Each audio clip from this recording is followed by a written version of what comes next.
নমস্কাৰ, মই নীলোৎপল শইকীয়া আপোনালোক সকলোকে পুনৰবাৰ মোৰ অন্য এটি ভিডিঅ'লৈ স্বাগতম জনাইছোঁ। আৰু গম পাইছে আমাৰ প্ৰায় 40,000তকৈ অধিক পোষ্টৰ এপইণ্টমেণ্ট দিব আৰু সেই ডেটটোৱে হৈছে 10 অক্টোবৰ।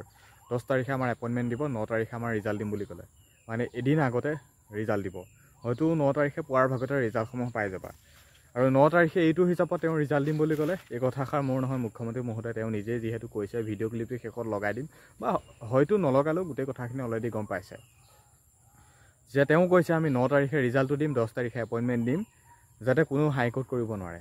আৰু ৰিজাল্টক লৈ হয়তো কাৰোবাৰ কিবা অসুবিধাৰ বা তেওঁলোকে হয়তো কিবা অভিযোগ থাকিব পাৰে, সেই অভিযোগ যাতে তেওঁলোকে দেখুৱাব নোৱাৰে। বা তেওঁ কৈছে কথাখিনি, এই কথাখিনি মই পুনৰবাৰ কৈছোঁ, মই কোৱা নাই। তেওঁ যিহেতু কৈছে কোনো যাতে হাইকোৰ্ট কৰিব নোৱাৰে, সেইকাৰণে আমি ৰিজাল্টটো 9 তাৰিখে দি 10 তাৰিখে এপইণ্টমেণ্ট দিম। গতিকে এতিয়া পাছৰ পৰ্যায়খিনি কেনেকুৱা কি হিচাপ হয়তো সেইটো সকলোৱে জানে। আৰু যিখিনি আমাৰ ৰিজাল্ট দিবলৈ গৈ আছে, আৰু হাইকোৰ্টৰ কথা এইটো প্ৰশ্নই উঠিব বা নুঠে।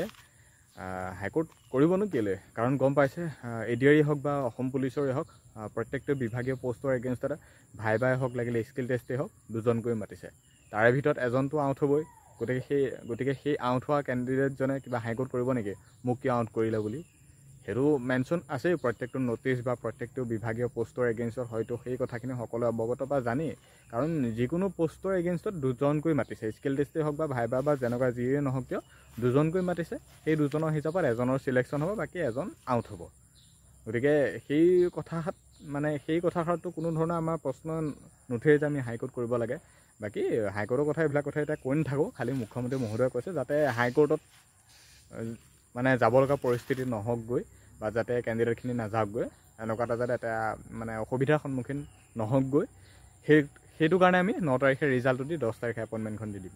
বাকী খুব বেছি ভাল খবৰ আমাৰ, যিহেতু আমাৰ ডেট ইতিমধ্যে ফিক্স হৈ গ'ল বুলি ক'ব পাৰিম। কাৰণ মুখ্যমন্ত্ৰী মহোদয়ে যিহেতু এই কথাখিনি কৈ দিলে যে আমি হাইকোৰ্টৰ কথা চিন্তা চৰ্চা কৰিয়ে 9 তাৰিখে ডেটটো ফিক্স কৰিছোঁ। গতিকে সেই সন্দৰ্ভত আমি এটা 9 তাৰিখ ডেটটো ফিক্স বুলি ক'ব পাৰিম।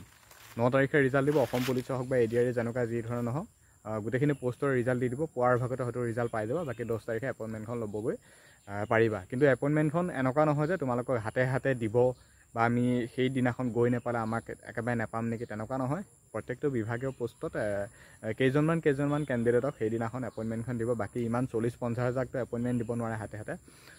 সন্ধিয়াৰ ভাগলৈ, 10 তাৰিখৰ সন্ধিয়াৰ ভাগলৈ ৱেবছাইটৰ জৰিয়তে তোমালোকে এপইণ্টমেণ্টখন ডাউনলোড কৰিব পাৰিবা। সেইটো ইমান চিন্তা কৰিব লগা বিষয় নহয়।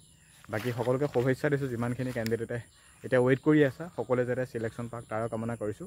আৰু এতিয়া আহিল অভাৰলেপিং নহয়। অসম পুলিচে হওক বা এডিআৰই হওক, কোনো এটা পষ্টত অভাৰলেপিং নহয়।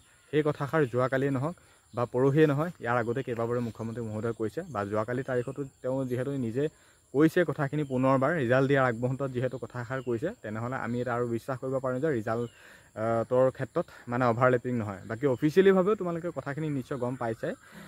কাৰণ আমি যেতিয়া অসম পুলিচত ভাইবা দিবলৈ গৈছোঁ, তাত কিছুমান আমাৰ মেনশ্যন আছিল। হয়তো কিছুমান কেণ্ডিডেটে 6টা, 7টা, 5টা তেনেকুৱা পষ্টত ৰিটাৰ্ণ দিব পৰাকৈ কোৱালিফাই হৈছিল। তাত আমি ভাইবা টেষ্ট দিবলৈ যাওঁতে আমাৰ কিছুমান তাত আহিছিলে প্ৰিফাৰেঞ্চ চিলেক্ট, যে তুমি কোনটো পষ্টত কি হিচাপত তুমি বিচৰা, প্ৰিফাৰেঞ্চ চিলেক্ট আহিছিলে। যোনটো পষ্টত ফাৰ্ষ্ট প্ৰিফাৰেঞ্চ দিছা, যদি সেই পষ্টটোত তোমালোকৰ যদি নিমিলে, মানে অভাৰলেপিং এতিয়া ইমান ডিটেইলছত বুজাই দিব পৰা বস্তু নহয়। সেই কথাখিনি সকলোৱে জানে।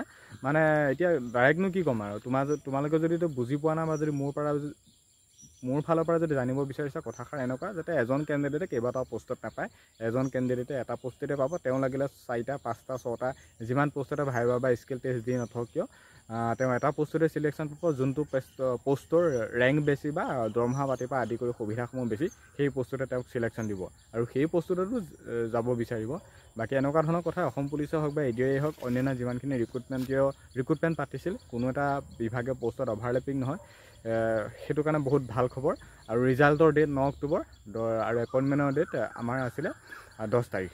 আৰু কথাখিনি এতিয়া গম পাই গ'লা, আৰু ইমান এতিয়া আৰু বিশেষ কৈ থাকিব পৰা বাকী ক'বলৈও নিবিচাৰোঁ নেক্সট এনেকুৱা ধৰণৰ বিষয়সমূহত। বাকী এতিয়া তোমালোকে কথাখিনি গম পাই গ'লা, আমাৰ ডেট ইতিমধ্যে আহি গ'ল।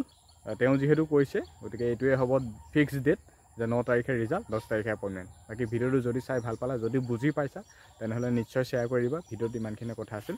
ধন্যবাদ।